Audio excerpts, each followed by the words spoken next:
everybody. Welcome to our next episode of Future Focused CXOs. I have a very interesting guest today, Jeff Lindeman. He is the Chief People, Culture and Capability Officer for WD-40, the company I think most of us know about. So without further delay, let me welcome Jeff to the podcast. Jeff, do you mind giving us a little deeper introduction about yourself and we can jump into the conversation?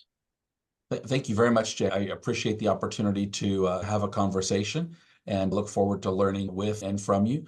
I have the privilege of working for WD-40 Company, which is 70 years old, but I feel like we're just getting started. There's so much excitement ahead. Prior to that, I've had a background in a couple of different industries, retail for many years, and also the airport industry. So I come with a perspective from multiple industries and multiple disciplines. Okay. You have an interesting title. So can you share with us a little bit about what that requires of you on a regular basis at WD-40? Yeah, I'm lucky that I work for an organization that believes that leadership is a transferable skill. So having the ability to lead people can transfer from one function to the other. And at different times in my tenure with WD-40 Company and in previous lives, where there was a need in a different function for leadership competence, I was lucky enough to be tasked to help out. So throughout my career, I have led virtually every function in an organization. I started in sales, but where I've been deployed on WD-40 Company's behalf is leading our people function. I've got a strong background in human resources, but our culture is something that we believe is a competitive advantage for us. And so having someone to help curate and shepherd the culture, because culture is something that everyone owns in the organization, but to help us maintain that competitive advantage, I have the privilege of leading the culture function. As far as capability is concerned, both supply chain and quality functions from a strategy standpoint report into me. We have a distributed workforce, so the people actually report into different geographic regions, but from a strategic standpoint and an alignment with the business perspective, they report into me. So that's the people, HR, the culture we talked about, and then capability is really about our product and production and the quality function. Wow. But I want to take a step back, Jeff, and want to really understand your career path. Because in our last call also, I realized that you also moved from sales into HR, right, over a period of time. But I would like you to start right from college to taking your first job and getting to this position or becoming a CXO, right? Because many of us want to be, or many people want to be, but they don't know how, right? And there is no prescribed way, but there are a lot of learnings from people like you. So why don't you start with your journey from there? Thank you. And I probably am representative of that audience that you described that is uncertain of what their future would be. I worked in retail during high school and while I was in college. I didn't know what I wanted to do when I grew up, but I knew that I loved the retail industry because every day you received a report card. Your sales numbers achieved or didn't achieve, what the target was, and I thrived on that pace. So my first role out of college was leading a sales team. In the 2.5 years that I led the team, it was privileged to be a part of the leadership team. We doubled the business from about 2.5 million to 5 million. And it sounds impressive now, but it was even really more impressive back in the 80s. So those numbers were significant in that time period. And the rest of the business didn't double. But in that period of time that I was one of the leaders in the team, interestingly enough, in addition to the revenue increasing, productivity went up, turnover reduced, and attendance went up, right? People were not calling in sick all the time. Retailing is a simple business. It's just hard to do because of the challenges. But the business model is really simple. You offer something, people pay you for it. And when we have salespeople who are treated like professionals, they actually act professionally with the customers. And that's where our revenue took off. So in that period of time, I learned that I had some ability with people. And I was lucky enough to work for a large organization and was able to transfer from leading a sales function into human resources, which is where I thought that I'd be able to leverage my skills more broadly within the business by helping other leaders optimize the resources that they had available to them, the people resources that they had available to them. Okay. Any turning points in your career you would like to highlight?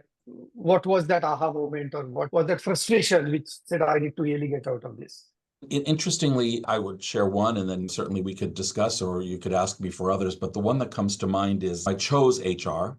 And then I pursued the HR profession and believed that I was good at what I did and helping other leaders be more effective in optimizing the people resources that they had available to them. At one point, the CEO of the company asked me to move out of HR and take over another function. I said, oh, thank you, I'm honored, but I chose HR as my profession. And by the third time that he asked me the same question, I realized that the only answer he would accept was a yes. He's not asking. What he said stuck with me, which was, you are describing yourself as an HR professional, and you might be, but really what I've seen is that you're a leader. You have an ability to rally people around a common purpose and for them to be able to apply their efforts to achieve that purpose. And that's what I needed in this other function.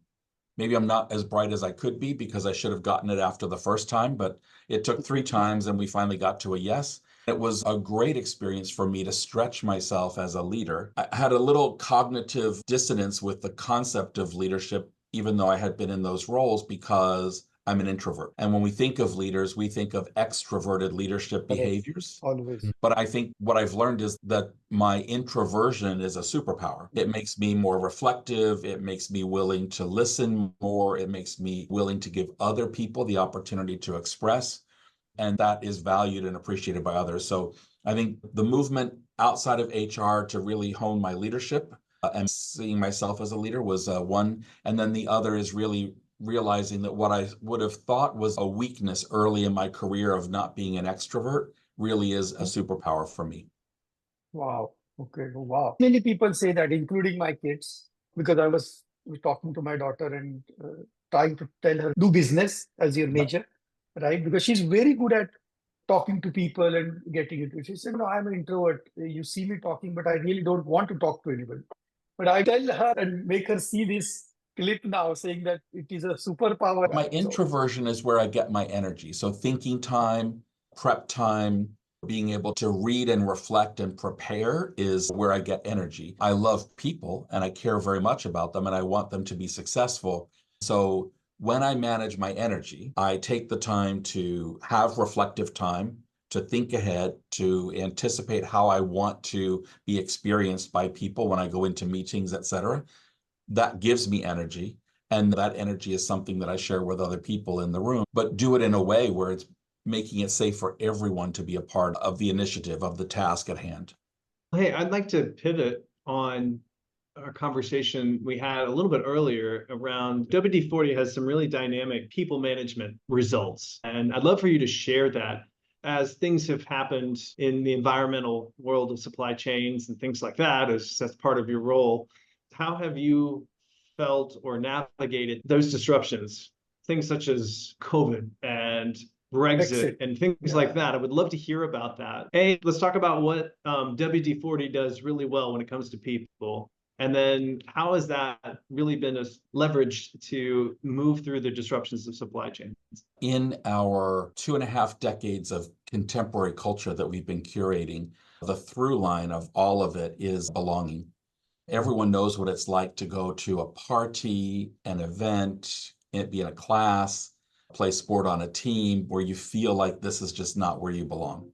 We didn't want our workplace to be that. The basic through line of our culture has been about belonging. And interestingly enough, for more than 2 decades, we didn't even measure it. We were measuring employee engagement, which showed us 90-some% employee engagement, which we've maintained for more than a decade. It was increasing. I think we just measured it at 93% employee engagement. But we never measured belonging, and we just started to measure that about 2 years ago. And first time out of the gate, 92% belonging. Second time we measured it, we did a survey. So we had supplemented our employee engagement survey with another partner to develop questions related to respect for diversity, equitable access to opportunities, inclusive environment, and do you feel like this is a place where you belong? And 92% belonging. Next survey, 92% belonging. So our culture is really strong. What that gives us is a 90% employee retention rate. And what that allows us to do is invest in our people. If we had a typical turnover rate of 45 to 50% plus or minus, we'd be spending all that extra money that we can now invest in our people in hiring new people, training new people, and just backfilling the revolving door of people coming into or exiting the business. We have a highly stable, competent, committed workforce working on behalf of the company, and that's global. We're in 17, 18 markets where we employ people around the world. And that's pretty extraordinary for any organization, let alone one with our global footprint. And that culture is really important to us. When in 2008-9, there was a global contraction of the economy, lots of uncertainty. We didn't know what that was going to mean to our business, but the CEO articulated that his commitment was to navigate the crisis where we come out intact as a team. When COVID happened, we said the same thing. We would prioritize cutting anything else before we get to people, because our commitment would be to come out of the crisis, whatever the uncertainty was, intact as an organization. And I think those things are appreciated by people. It's a relationship. You wouldn't go home and say to your kids, oh, I had a cut in pay. I can only afford one of you and I'm going to let go of the other of you, right? That's just not what we do as parents. In the relationship in the workplace, you don't want to hear that either. So we work really hard to protect that. Now, on the flip side of that, we get criticized fairly internally for being really slow to add resource, because we never want to add more than we can afford in good and bad times. So probably one of the biggest consistent criticisms that we get, and what's a balancing act, is that we're demanding more and the pressure is there, but we're just very cautious about adding. Wow, I love that. And I want to talk more detailed about the culture. I read it a couple of days back. It resonated with me so much that what your employees think Sunday evening is the culture of your company. Yeah, of course. Right? So do you feel like it's Sunday evening and Monday starts, or they're excited? Right? Oh, I have so much to do. I talk to some people. I miss those people at my work, friend. And it's a culture. See, when I started my company, one of my mentor told me that focus on building a culture you want. Okay? Because if you don't, culture is going to get built and you're not going to like it. So question to you is, you've been doing this 70 years and this is more than a marathon, right? How do you guys deliberately make sure the culture stays? First, how did you build it, right? And how you're maintaining it and fine-tuning it, because Gen Z has different expectations, right? So as the workforce is also changing a lot, people are changing a lot, evolving a lot. How do you really maintain this inclusive culture that you got? Thank you for the really insightful question. So first, I would say our culture is purpose-driven and values-guided. So we work very hard every day to make sure that our purpose is evident and that people experience the values that we articulate. And so many organizations would have a purpose or a mission statement and would have values, but they reside in frames on the wall or in a digital or physical handbook, but people don't experience what the words say. And so we actually use our values. They are hierarchical. So there are 6 of them. And when we're faced with a circumstance where we don't know what to do because there's not a regulation or a policy to tell us what to do, we use our values to guide our decision making. So first, what's the right thing to do in this circumstance? And that would be morally, ethically, legally, etc. Then how could I do it in a way that would create positive perceptions? We refer to that as positive lasting memories. And then we take it all the way through the decision-making tree until we get to the last value, which is sustaining the company's economy, the WD-40 company economy, because we believe that if we do the first 5 values, the economics will take care of themselves. So if we take care of our end users, a product that does what it says it's going to do, the efficacy is there, the ease of use is there, all of the things that follow in our brand promise. If we do that for them and we do it following our values, the end result is economically we will benefit. So I think for us, it's really that purpose-driven, values-guided. And I'll share 2 quotes that might be of interest to you or your listeners. The first is one from Aristotle, and it's on my wall here. And it says, pleasure in the job puts perfection in the work. And if people are enjoying the contributions that they're making and they feel that they're making a contribution to something that is bigger than them, I know that the paperwork I did helped us achieve fill in the blank, right? Whether that's a contract that allows us to open up new markets, whether that is getting expenses done on time so we can report our quarterly earnings, any of those things, right? So the stuff that we do has actual meaning. So that's the first quote that I would share. Aristotle, I think he's said to have done that 300 BC, right? So this has been around for a while, this concept. Mm-hmm. The second that's a little more contemporary, which is what I work really hard in my own leadership to be, is what Maya Angelou would have said, which is that people will forget what you say, they're going to forget what you do, but they're never going to forget how you make them feel. That's easy on the upside, right? We're really good as organizations, maybe at celebrating wins, closing a big deal, or celebrating tenure. Oh, 10 years with the company, those kinds of things. Companies tend to, or at least they have the ability to get those right more often than not. But in those moments where something doesn't go right, how do you have that conversation with someone in a way that makes them feel respected despite the fact that the outcome didn't turn out? How do you create that psychological safety where they can say, you know what? I know I didn't hit the mark, I didn't achieve the target, but I know what I need to do better the next time, and just watch me, I'm going to achieve. So those moments, I think, are things where organizations oftentimes fall down, because it becomes about blame and you failed and labeling people as opposed to building people up. I'm going to ask you one more follow-up question on this before we end this. How do you do appraisals in your company? It would be very interesting to know. Yeah, every person does one, their own. Oh, so okay. we write our own and we present it to our boss for a discussion. As a result of the dialogue, there might be some edits to the appraisal, but everyone is accountable for their own. So no one has to write more than one appraisal. I would say that we have the absolute right philosophy, which is that leaders are not here to grade people's performance. Leaders are here to help people win at work. Our recently retired CEO co-wrote a book with Ken Blanchard called Don't Mark My Paper, Help Me Get an A. So the performance management philosophy is in that book, and we have absolutely the right philosophy. What we've discovered is that we probably have a very admin-heavy process, and so we're in the process of looking to how we update that so that it's more quality dialogue and less admin burden. What is the book, if you don't mind? Yeah, so Gary Ridge and Ken Blanchard are the co-authors, and the book is Helping People Win at Work, and then the subtitle is Don't Mark My Paper, Help Me Get an A.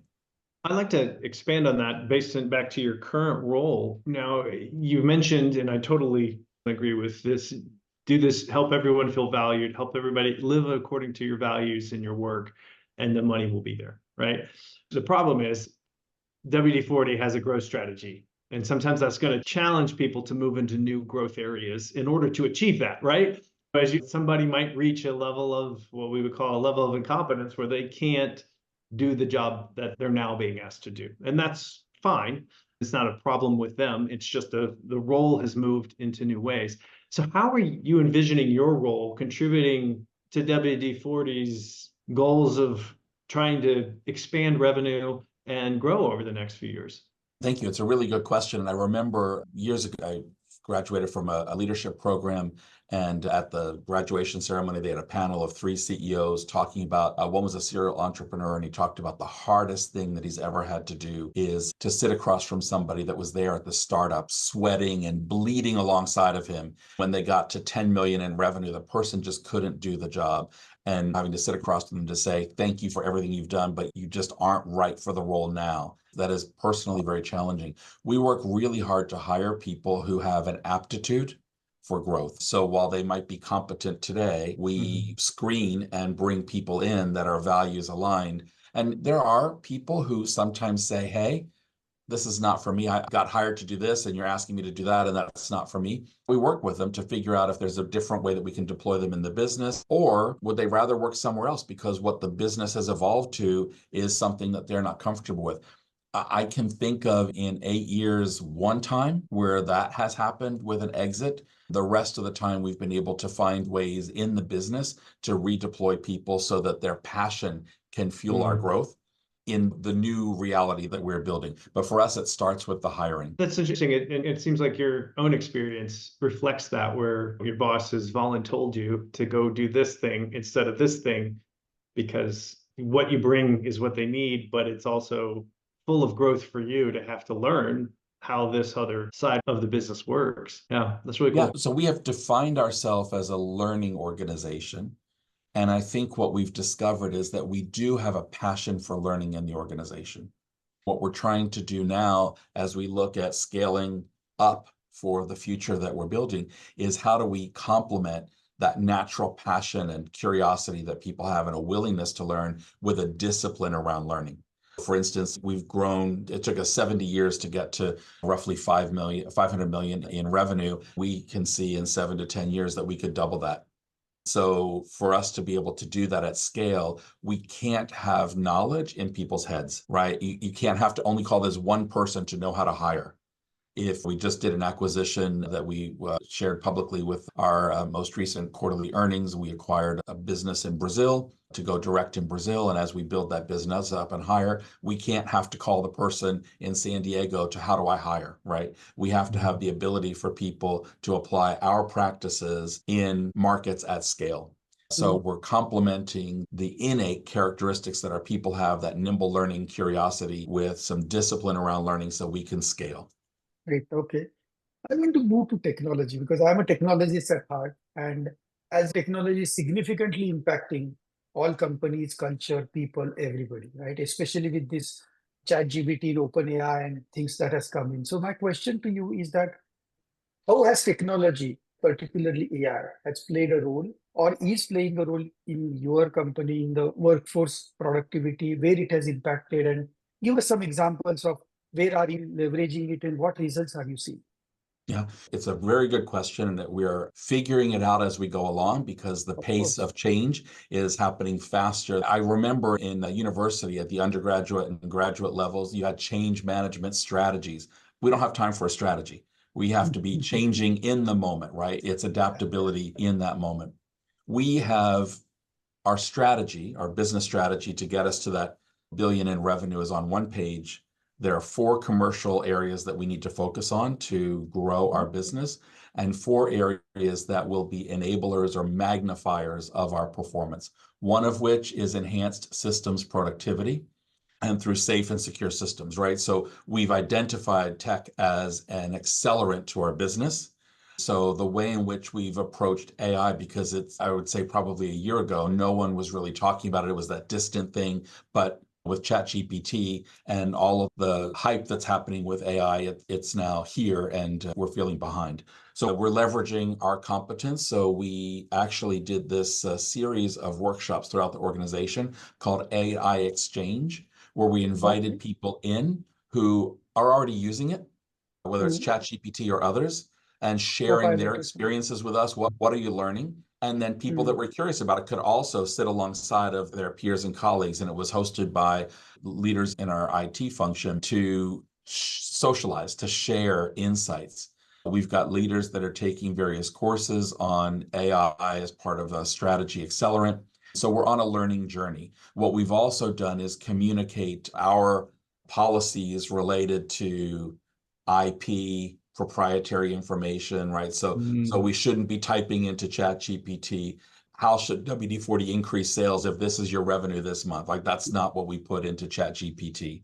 And so we've shared those insights. We're doing some internal testing with Microsoft's Copilot as part of our exchange. So we're on a learning journey. I would say it's something that we've identified as an important accelerant to our future growth, but one where we don't have the strategy yet. Can I just say, we don't have the strategy yet, but we have the philosophy. We will use technology, automation, to magnify the value of our existing workforce, not to replace it.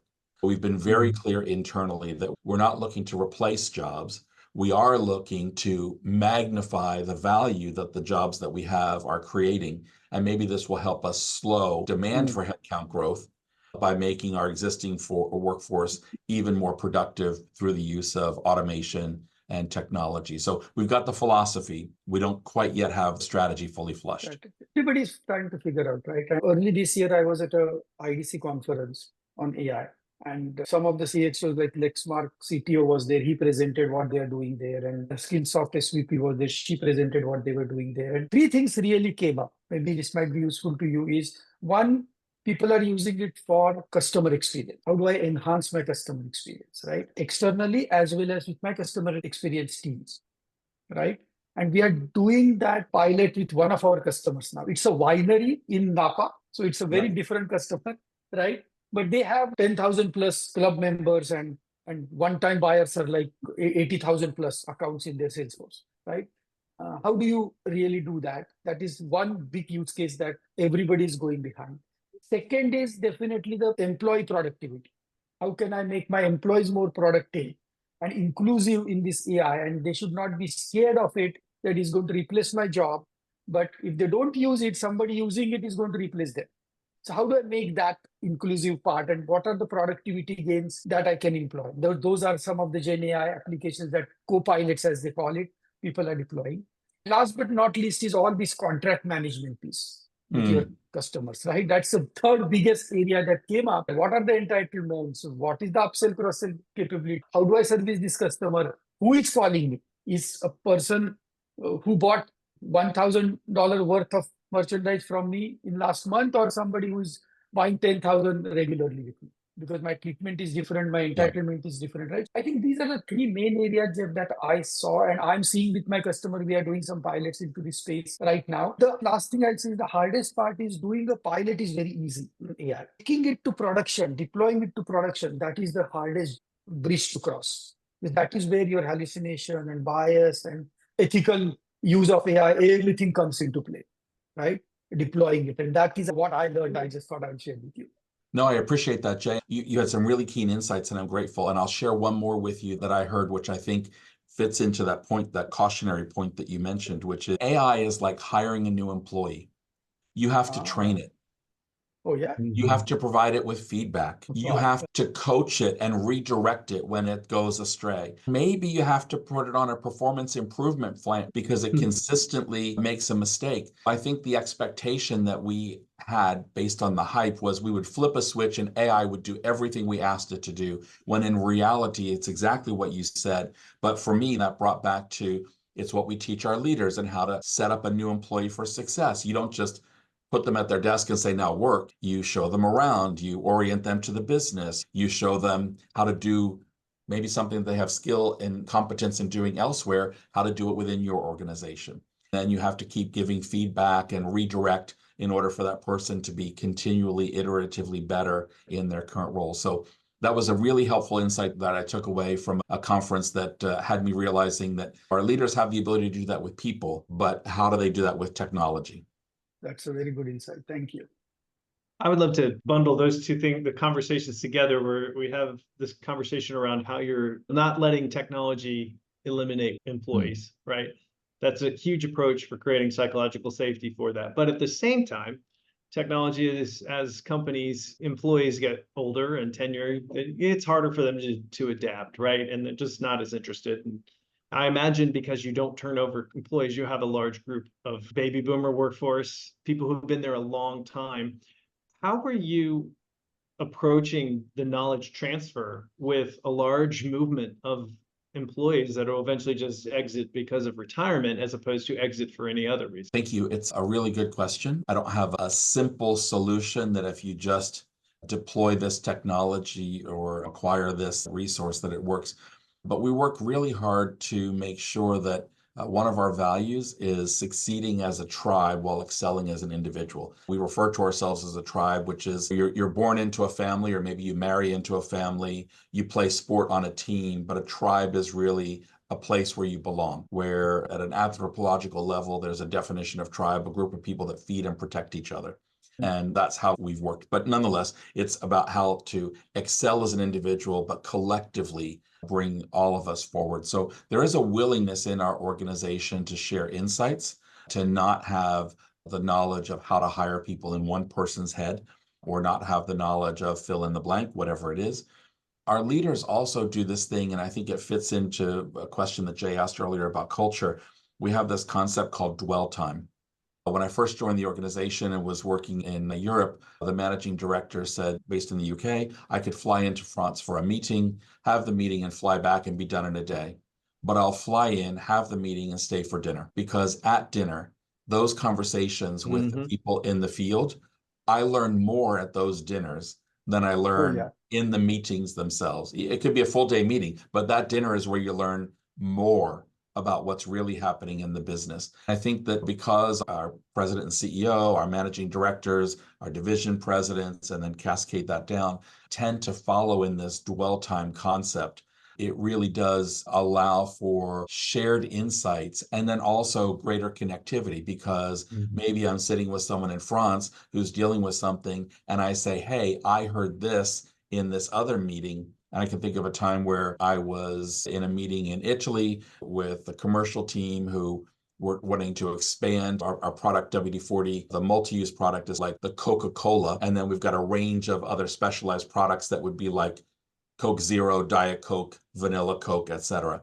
But they were trying to expand their range. And I had sat in a meeting 2 weeks before with our folks from China who were excelling at selling that range, when I was able to share the connection and the insights. So I think we have a lot of informal mechanisms today, but going back to that concept of learning, how do we bring discipline to it? So that's a journey that we're on. The good news is there's willingness to share.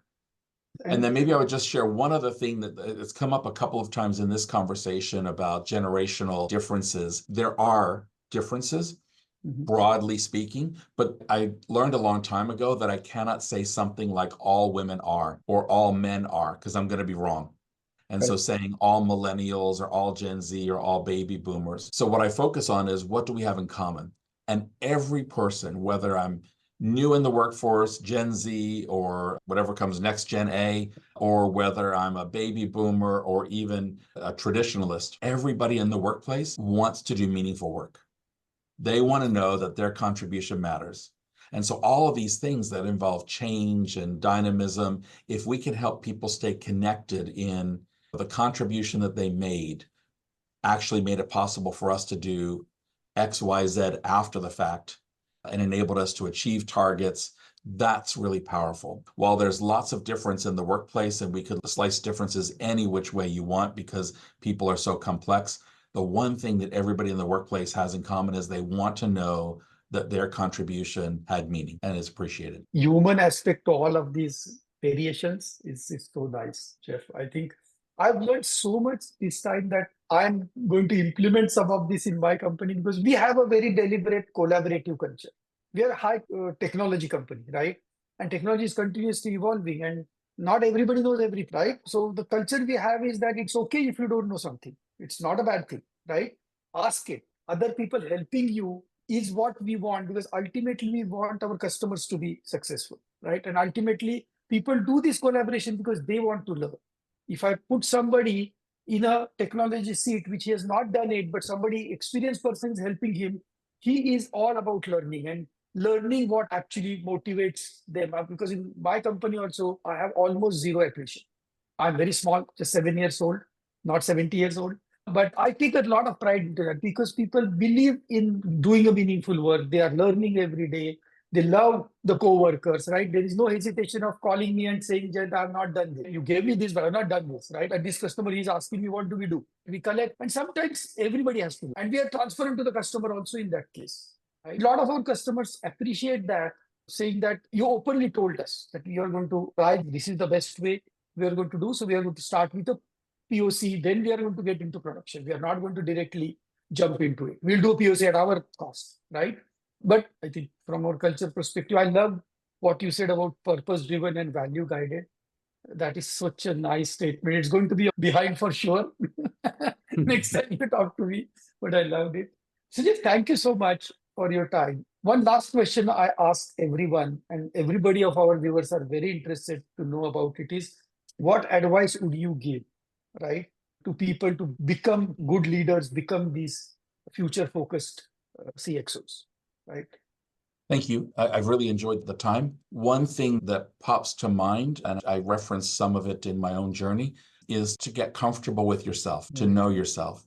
I think as humans, we tend to look at ourselves and think of the things that make us different, make us weaker or less than, when in fact, I think that our differences can be our superpowers. If we just know and understand ourselves and learn how to manage ourselves first, everything else gets easier. Cool. Yeah, I love that, to be able to, if you can't clearly define where you're coming from, It's hard for others to help you. The more you're comfortable you are with yourself, the more you have to offer, because you can be very clear what I need, what I can give, how Yeah, you of can course. help, and it creates alignment when they go, oh, okay, I can offer that, or that's not what I can offer. Yes, you're absolutely right, Stephen. I would go back to the conversation that Jay and I were having where he mentioned about his daughter.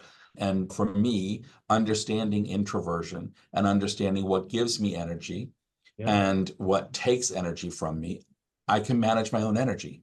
So I can show up with the energy that I need in a meeting in order to get the team focused, rallied, excited about the objectives that we're trying to achieve, because I know how to fuel my energy to be ready for those moments. I'm good. I think this is a beautiful interview, a beautiful conversation. And so we really appreciate it. This is why we run this podcast. We love this. Okay. Well, thank you very much for the time. Oh, thank you so much. Thanks for participating. We look forward to meeting you next time we are there. You happen to come to Atlanta, do let us know. Very good. Thank you so much. Thank you.